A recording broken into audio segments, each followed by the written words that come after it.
Hello, all you positive heads out there. It's so good to be back with all you beautiful reflections of the one source consciousness that creates and animates all things. If you're new to this podcast, of course, we're super happy to have you here. And if you've been listening and enjoying for a while, I would be super grateful if you would please take a moment to give us a review on Apple Podcasts. It's one of the best and simplest ways to pay it forward and help others find the show so that they too can tap into the powerful perspectives and positive vibrations we are collectively emanating. The other unique and magical way to share this show is by sending any friends you think would benefit from listening to this podcast our Game with the Universe link at positivehead.com/game. Also listed in the show notes, which will serve them up a quote-unquote random episode when they click it. Just instruct them before clicking the link to close their eyes for a moment and sincerely ask the universe to cue up the episode that contains the insight and perspectives that they most need to hear at this point in their life journey, and then click to listen to whatever episode is synchronistically served up to them. I have heard time and time again from people about the incredible results they received playing the game. So just tell your friends magical results are guaranteed or their karma back.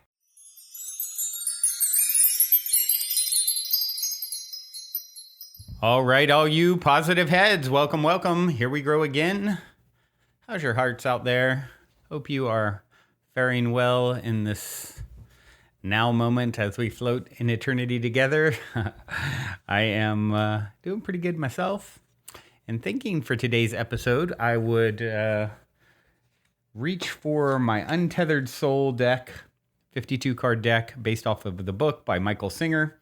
I've read from it a few times, or pulled cards from it a few times. It was really a trip a while back. Last time I did it, I went to pull the same, I literally pulled, if I'm recalling, I've only done 1, 2, 3, 4, looking at it, 6 cards ever out of the 52 I've just randomly pulled from. And last time I did this, I pulled 3 cards. And it was 3 out of the 6 that I had chosen on previous episodes. And I was just like, when the first one came up, I'm like, hold on, this looks familiar. And I looked at, I saved, like, I've already done this one, so I don't repeat myself. And I looked, oh yeah, sure enough, I'd pulled it. So I then, reiterated a little bit. It was like, okay, it wants to come up again. Interesting. I talked about it very little, pulled a second one, another one of the 6 that I had pulled. And then it happened a third time. And it was just like, wow, talk about a message wanting to come through. I don't know what the statistical odds are of that, but yeah, we know how things go on this show. And when something wants to be heard and seen, it will, the universe has its way. So I'm going to just jump back in here and let's see. Hopefully I don't get the same 3 again. Or, if I do, I guess we just need to keep hearing it, right? Let's see. Okay, this looks like a new one. Once again, these are quotes from The Untethered Soul, an incredible book by Michael Singer. Highly recommend. And it's just great to be able to pull randomly and just kind of share whatever comes up for me when I read from these cards. So here you go. You should be experiencing the life that's happening to you, not the one you wish was happening. Don't waste a moment of life trying to make other things happen. Appreciate the moment you are given. Wow.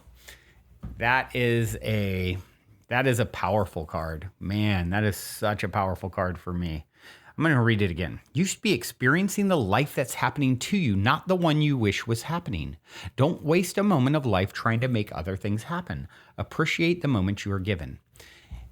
What comes up for me when I hear that is, life, how often in life have you looked back and say, man, I wish I'd have been more appreciative and present for, the time when my kids were small, or the time that I had with my ex-partner who's now no longer my partner, in a relationship, or the parent that has passed, or the grandmother, or on and on and on it goes, right?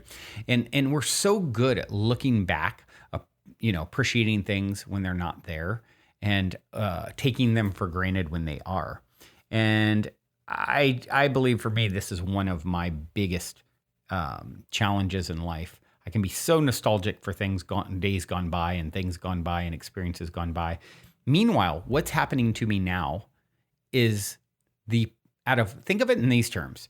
If source is perfect, your higher self is perfect, you are always and always exactly where you should be to lead you into the greatest and greatest version of yourself, to experience the greatest and greatest version of yourself, not just in the future, but now, right as you are. All the tools, all the things are there for you to, be the most, to live your best life. And it's so easy, man. How much energy! This makes me cringe a little bit thinking about the amount of energy I've thought of fantasizing about something in the future or longing something for the past. But the issue with that is you're literally caught in an illusion, right? You're living in an illusion when you're doing that. The past isn't there. Certainly, like you can show me pictures of it. Other than that, you can remember it. But even that, if 5 of us witness the same thing and then a month later retell the story, we'll all tell it differently. We all experience it differently. You remember it differently than it happened. It's like, it's a phantom, right? The future, how projecting into that, what a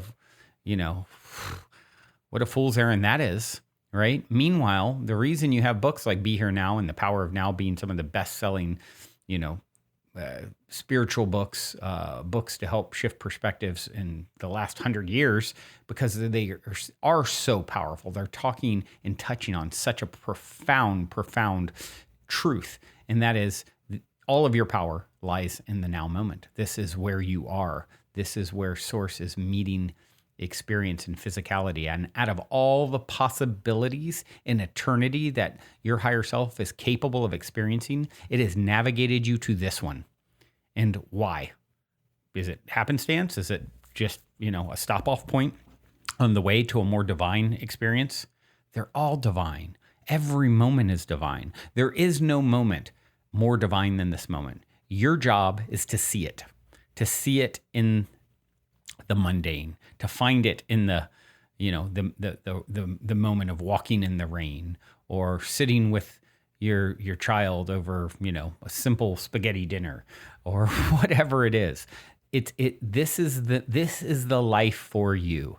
It is the one where can more magic come? Can additional things that you would imagine come and be incredible? Absolutely, they can. But when you're giving all your power there at the expense of, my friend who I'm about to see, he always says, whenever someone says, I can't wait for, he's like, let's change that wording, because what you're doing when you say, I can't wait for, is you're dishonoring the now. You're dishonoring this moment, as in that's somehow superior, right? It's not. You can say, I'm looking forward to that, and I'm also loving this simultaneously. Okay, that's a better reframe, right? So you should be experiencing the life that's happening to you, not the one you wish was happening. Don't waste a moment of life trying to make other things happen. Appreciate the moments you are given. And it is a gift. The present is a gift, right? It's why it's called the present. And so, the more we can do that, the more we tune into that, the more we tap into that, the more we unlock the beauty, the power, the present becomes a grander present for us when we're looking at it through the lens of, I may not even be seeing it all, but I know it's there. I'm on the hunt. I know there's a diamond, in this room somewhere, and I'm going to find it. And so when you take that perspective, you now are navigating your experience in a way that's more intelligent than 99% of mankind has ever done. Most of us are just like fools searching forward and backwards and everywhere but where it's at. It's right in front of us. It's so close, we're missing it. And so, yeah, that's a good one. Okay, let's pull another. I pulled 2. Okay, fine. First one. Every moment of your body, every emotion you have, Every movement of your body, every emotion you have, and every thought that passes through your mind is an expenditure of energy. Yeah, interesting one. Yeah, everything costs your precious energy. Every movement, every emotion, every thought is an expenditure of energy. So if you are choosing to give, what comes up for me is, a lot of times we're choosing to focus on things we don't want, or problems or concerns, what could go wrong, right? That's so easy to do, for the fear of what could happen. What a waste of precious energy. You don't, worry is a poor use of imagination. So if you're moving your body, who was it? I want to say it was Chogyam Trungpa, but I could be wrong. He said, walk as if your feet are kissing the earth. So every movement of your body, really making it mindful. This goes to our past card, really being present. If you're, if an emotion's coming up, that is energy. And sometimes these things want to move, and that's energy expenditure that we're going to spend and we need to spend. And let's say there's a cost to it. That's okay. But let's not be frivolous with our energy, right? It's one of the biggest lessons we're getting on the planet right now, I think, as a collective. How frivolous we've been with the resources, the energy that's on the planet. And there's a cost if you're frivolous with energy. Don't be frivolous with it. Walk as if your feet are kissing the earth. If you are in control of your mind, don't let your mind run you. If you're expending energy on things that are, just focusing in the wrong direction, you're wasting precious resources. And that's a very good reason not to do it. Just being really mindful. If you are a good manager of energy, right? Think about it in this terms. We are one with the source consciousness that creates and animates all things. We are fractals, chips off the block of source, God, the universe, higher self, whatever you want to call it, right? And if you are let's call source the boss, in a sense. Like if we're all part of a system, if you are the CEO of a company, are you going to give the financial resources, to the precious resources, to the employee that is going out and gambling and spending money frivolously? They have no concept of, maybe they were raised in a family that was really wealthy, and so they have no concept of the value of money. Using this as an example, and so therefore they're wasteful, right? Or are you going to give it to the person who can make copper wire out of a penny, is looking for the best deal, who's always making sure it's allocated optimally? You're going to look for the one who's allocating it optimally, right? So think of it in these terms. When you get good at managing energy, you prove yourself worthy of stewarding more energy. Isn't that an interesting way to think of it? You prove yourself worthy to steward more energy when you show that you manage the energy in your life now optimally and mindfully. And so I think that is you want more?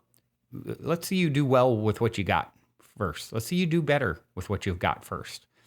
Then you might, then I'm confident when you're doing the best you can with what you got from where you're at, you prove yourself worthy to steward more. Bottom line, and I think that's been a big part of my own journey with financial resources. That's an example. It's something that I've always had the vision of stewarding a lot of financial resources. And quite honestly, certainly more than many and less than many. But I've had some rubs with, like, those of you who know my story had a crazy journey from my friend's couch to being offered $30 million for a company that I created to be bought out, and then losing 90% of the revenue within 12 hours of that offer because, I won't go into the whole story now, but, and then therefore that blew up the deal. So the 30 million was pulled off the table. And, it's like this push pull, this carrot dangling of, oh, are you ready to manage this? Are you ready? And I can look back in retrospect and understand the why of that now.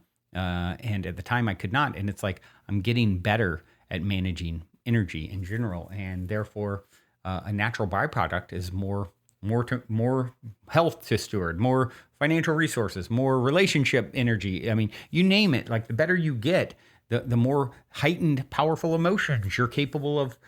Your body's an electrical system, right? It's like it's energetic. We know that. If you want to have a heightened connection with source, you've got to be willing. If you plug a light bulb into a socket that's got way too much power going through it, it's going to blow it. You got to be able and capable of handling it energetically. All right. Well, since I pulled 2 for 1 last pull, got one more here that wanted to be heard. It is this: a wise person remains centered enough to let go every time the energy shifts into a defensive mode. The moment the energy moves, relax and release. Letting go means falling behind the energy instead of going into it. Ooh, I like this one too. This is a good one for me. Getting into that defensive mode, getting agitated. I found myself agitated a few times today with like someone on a customer service thing, as an example I was dealing with. And then it's like, oh, I'm moving into a defensive mode. My energy, I can catch myself. And it's really how quickly can I catch myself? Oh, I'm moving into that energy. Relax, release. What helps me is when I think like, hold on, the aim here isn't to be right. The aim is to release this tension and allow the energy to move. Relax and, I'm tensing up, relax and release. Letting go means falling behind the energy instead of going into it. It's like a train. Think of that train coming, trying to swoop you into its chaos, right? Instead of, you may get on for a moment, but as soon as you catch yourself, the moment you realize that, I'm not taking this ride, I'm less concerned with being right or proving my point or any other result than not getting sucked into the whirlwind of agitation and defensive negative energy. That is true wisdom, and man, that is a life lesson for me. And I continue to work on that one. And you know what? There's people who are better at it than me, and that's okay. I'm. You don't have to be the best at it. You just have to do your best. And I continue to get better. It's like it's this one for me. It's 2 steps forward, 1 step back. 2 steps forward, 1 step back. And when you find yourself slipping and maybe you stay on that train of defensiveness or agitation or negativity or upsetness or whatever it looks like for you, the worst thing that you can do is beat yourself up for that. The best thing you can do is to get off as soon as you can, as soon as you become aware enough to what's happening, get off the train and love yourself there. Because you know what? Each time you successfully get off early, it's going to get easier and easier and easier and easier until that becomes your most, it's just who you are and what you do. You don't take the bait. All right. These were some powerful, powerful ones. I absolutely love today's card pulls, and I hope you have too. Otherwise, here is a song to leave you with as you journey about your next now moment. This one is by Frameworks. The song is called Circles. Till next time, journey well.